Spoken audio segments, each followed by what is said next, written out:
আজ বাংলা নববর্ষের প্রথম দিন, পহেলা বৈশাখ। পুরনো সব দুঃখ, ক্লান্তি আর ব্যর্থতাকে পেছনে ফেলে নতুন আশা আর স্বপ্ন নিয়ে শুরু হয় নতুন বছর। এই দিনটি শুধু একটি উৎসব নয়, এটি আমাদের বাঙালির ঐতিহ্য, সংস্কৃতি আর অসাম্প্রদায়িক চেতনার প্রতীক। গ্রাম থেকে শহর, সব জায়গায় ছড়িয়ে পড়ে আনন্দের ঢেউ। রঙিন পাঞ্জাবি, লাল সাদা শাড়ি, মুখে হাসি, সব মিলিয়ে এক অন্যরকম আবহ।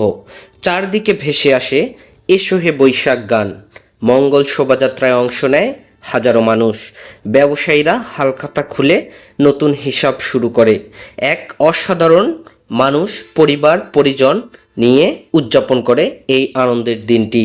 পহেলা বৈশাখ আমাদের শেখায় নতুন করে শুরু করতে, ভুল থেকে শিক্ষা নিতে এবং একসাথে এগিয়ে যেতে। শুভ নববর্ষ, সবার জীবন ভরে উঠুক সুখ, শান্তি আর সমৃদ্ধিতে।